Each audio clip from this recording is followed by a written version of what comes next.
My name is Dr. Susan Ferguson Martin, and I studied at Auburn University. I studied English education, biology and English education. I got a master's in linguistics and a master's in teaching English for speakers of other languages. And my doctoral work was in English education with a focus on English for special purposes. Prior to coming to the University of South Alabama, I taught English as a second language for Auburn City Schools. And I was able to teach biology and English in the regular classroom, and I had students who spoke English as their primary language and as a second language. And sometimes I miss being in the regular classroom, but I also enjoy working with my college students here. And whenever I get an opportunity, I teach in the English Language Center so that I can still have the chance to interact with folks from diverse backgrounds. I suppose my favorite class is the linguistics class that I teach. It's a graduate level class, and one reason that I like it so much is it offered a great challenge for me. I always envision myself teaching linguistics face-to-face, and that's really my background in English, but we decided to take my entire graduate program online, and so that kind of offered some challenges, especially since I have students all over the world. And so one of the things that has happened over time is that class has evolved so that it's more teacher-friendly, more educator-friendly, instead of just theory-based. And every semester I do something different with it. It's a lot of fun. I really have two major areas of research, I suppose. The primary area of research that I'm interested in is taking activities to classroom teachers so that they can better understand how to meet the needs of kids who speak English as a second language. And that's particularly relevant in this area since we have the Refugee Resettlement Program here in Mobile. In Mobile County Schools alone, we have over 42 different languages represented. And so there's a great need for teachers to really know what to do to accommodate those students, not only linguistically, but a lot of them come from difficult backgrounds socially and emotionally. And so that's really my passion, I suppose. I'm also interested in technology for the classroom because there's a real deficit, even though we offer a lot here in terms of preparing teachers for technology in the classroom. Since it's changing so frequently, I like to help them help their students. And so that's really been my research focus in the past couple of years.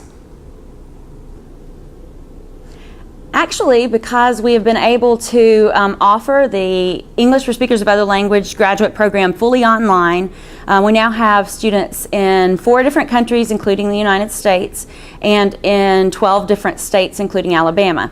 And so that's been great because it's opened up the opportunity for students who are in the program to interact with people who are teaching in other countries, since that is an interest for a lot of them.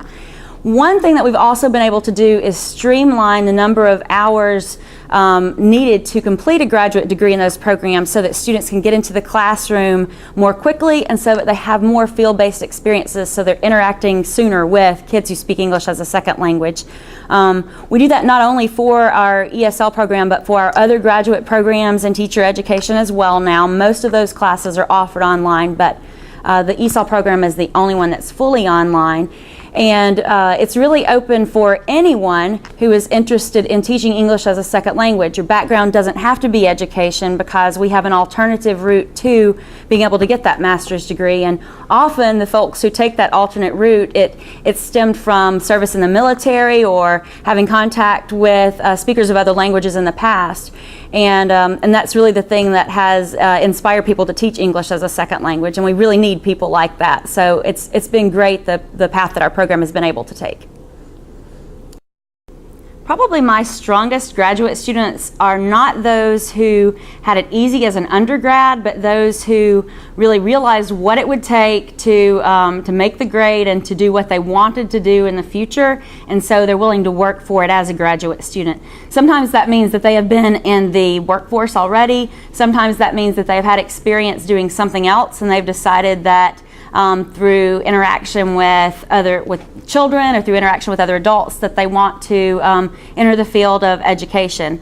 Actually, one of my favorite stories is of a student who had a background as a physicist, and he was making pretty decent money as a physicist and decided that he wanted to take on education because he enjoyed working with his 2- and 3-year-old children. And so those are the kinds of people that really inspire me in wanting to continue the research that I do and to continue educating future teachers. I really appreciate that at the University of South Alabama, students feel like they belong. And I know that to be true because a lot of students tell me that they have positive experiences, that they feel like they really know their professors, they feel like they're a part of their classes, and that the things that they offer, the opinions that they put forth, we really value. And so that's important because I know that to be true not only in the College of Education, but throughout the university. Having had the opportunity to work throughout the university in the English department and in the English Language Center with the students who speak English as a second language, I've really come to love Mobile for not only the university but for the diversity that we offer in this area. There's a lot to do for families who come to Mobile. I think that we have growing opportunities for students who are coming to the area. Originally this university was, I suppose, more of a commuter university, but it's grown into one where I feel comfortable recruiting people from other areas because I think the programs we offer are of high quality, and I think we have a lot of paths for students to take to really get to their goals and to help them find their goals, because students often come here not knowing exactly what they want to do. And so I've been pleased to be part of that process. I've been pleased to be an advisor for several undergraduate and graduate programs because in that way I've gotten to really know the students in this area and help them find things that will help them get to do what they want to do in their future.